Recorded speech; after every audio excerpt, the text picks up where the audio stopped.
Good morning, good afternoon, good evening, everybody. Welcome back to the channel. Hope you're having a fantastic morning, afternoon, and evening. And we are back with the CWS Season 4, Episode 8.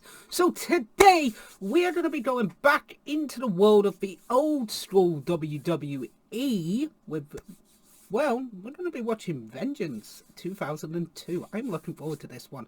So we have got Spike Dudley and Bubba Ray Dudley taking on Eddie Guerrero and a partner. So let's just get to this one. So our first matchup was a tables match between the Dudleys and Chris Benoit and Eddie Guerrero. This was actually kind of a fun matchup, I'm not going to lie. It was really fun. Obviously, Benoit and Guerrero are the heels. They're basically beating up on Bubba to basically get the heat on Spike. Spike hits the acid drop onto Eddie to eliminate him. Then Benoit just picks up Spike and just heaves him out the ring through a table to eliminate Spike. And then Bubba hits the Bubba Bomb onto the wonderful Chris Benoit to get the... Well, wonderful, fuck, you know what I mean by that, people. To basically get the win for the Dudley Boys. So, it was an all-in-all good matchup. So, we also have Triple H making his return to WWE and potentially signing with either Raw or SmackDown. We'll talk more about that later on in the episode. So, we will get to our next matchup. So we just had Billy Kidman versus Jamie Noble for the Cruiserweight Championship. Billy Kidman is the champion going into it. This was a really fun Cruiserweight match. Like, this was entertaining. Like, you know, trying to go for the shooting star press, and Noble basically just manages to, you know, get the win.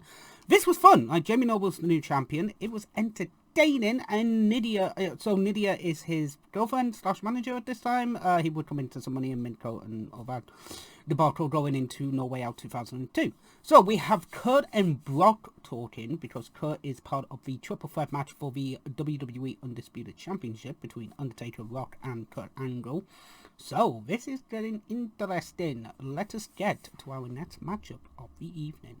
So we just had Jeff Hardy and William Regal for the European Championship. Hands up, who remembered Jeff Hardy winning the European Championship from William Regal on Raw 2 weeks before this show? Because I'll tell you, I didn't. So yeah, it was a bit of a shock, but Jeff gets the roll up in the win. He tries to go for the Swanton, but it gets countered by Regal. But it's a fun little matchup for the European Championship. We have Regal and Hardy and Flair talking, and then we have Hardy and Hogan talking. Very entertaining. You know, it was a fun matchup, and them talking about, you know, appointed Eric Bischoff and Stephanie McMahon appointed to Raw and SmackDown, which was a fun thing. So now we have got Y2J Christopher Jericho in a match. Let's get to this one. So we just had Christopher Jericho in a matchup against a little Pepe John Cena!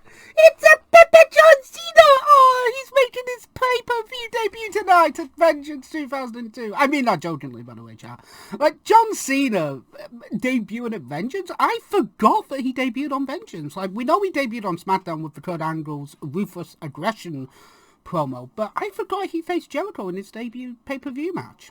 Very interesting.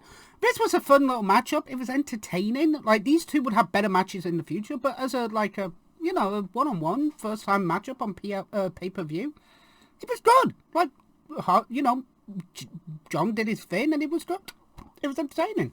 So Jericho's having a bit of a tantrum now. He's lost a match due to roll-up, so he's having a bit of a temper tantrum. I think somebody needs a bottle and a nappy changing. So anyway, you know, this was fun. It was entertaining. We would have the better John, you know, we would have John Cena be like, you know, the Doctor of Thugonomics, Ruthless Aggression and all that. So it was all good.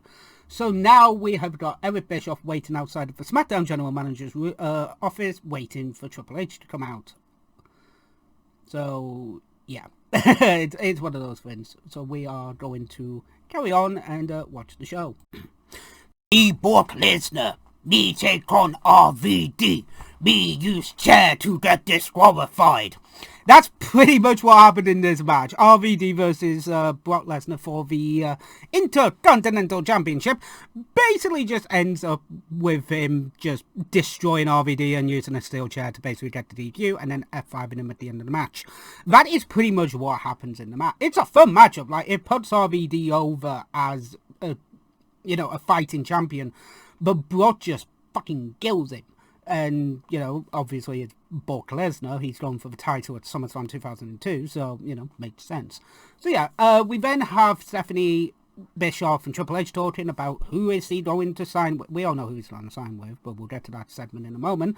But, yeah, this is a fun matchup. It's entertaining. It's one of those. But yeah, it was good. You know, the RVD versus Brock Lesnar matchup. Now we have got Booker T taking on Big Show.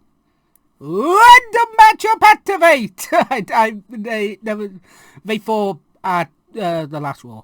I don't know. Let's get to this one. So we just had Booker T versus Big Show. This was a matchup. It's just literally randomized on a WWE game, but it was fun. It was entertaining. Booker T wins with the axe kick and the Houston Hanover. So yeah, it was fun. It was a really good matchup. Booker T wins, obviously, does the spinneroonie. We then get to Triple H's decision on who he will go to, and basically Shawn comes out and basically convinces him to go to Raw. Why was this on pay-per-view? No idea why. It's one of those.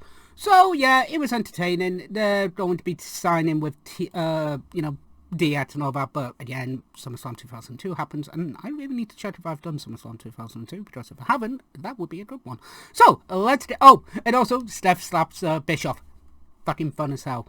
So, yeah, let's get to Rikishi now talking. Let's get to this in our next matchup. So, we just had Edge and Lance Storm... Edge and Hulk Hogan, god damn it, that's an odd pairing, taking on Christian and Lance Storm for the WWE Tag Team titles. This is around the time the Un-Americans would be here. And yeah, this was an entertaining show. It was a fun matchup. Edge gets the spear on Lance Storm. Jericho comes involved. Hogan's Hogan. It's like, you know, all he has to do is have a fucking leg drop and he gets cheered for it. Yay. But yeah, this is a fun matchup. It's entertaining. It gets the point across that the Un-Americans are now the tag team champions with Jericho's help, sorry. So yeah, it's fun. It was a good matchup. So we have, there is a de facto leaving Raw to go to SmackDown. So, shenanigans in jail. And we now have the main event, which is Undertaker versus Kurt Angle versus The Rock in a triple threat match for the title. Let's get to this one. So, we just had Undertaker versus Kurt Angle versus The Rock for the WWE Undisputed Championship. This is a fun matchup. Each wrestler using their opponent's move was very interesting in this matchup. Obviously, again, we know what would happen at SummerSlam 2002 leading into the match, but this was fun in general. It was entertaining, it was well done. Rock hits the rock bottom on The Undertaker and gets the 1, 2, 3, and is the new WWE Undisputed Champion moving forward. So, yes, it will be Rock versus Brock Lesnar at SummerSlam 2002 in the main event after Brock beat RVD in the finals of the King of the Ring tournament in 2002. So yeah, this was fun. It was a fun show. It was entertaining. Definitely check it out if you have Netflix. It's a good 2-hour watch if you've got time to spare. So with that being said, tomorrow will be the next episode of the Resident Evil series. Hope you enjoy that, and I will be back with you next week for the next episode of the Classic Wrestling series. TTFN. Ta-ta for now.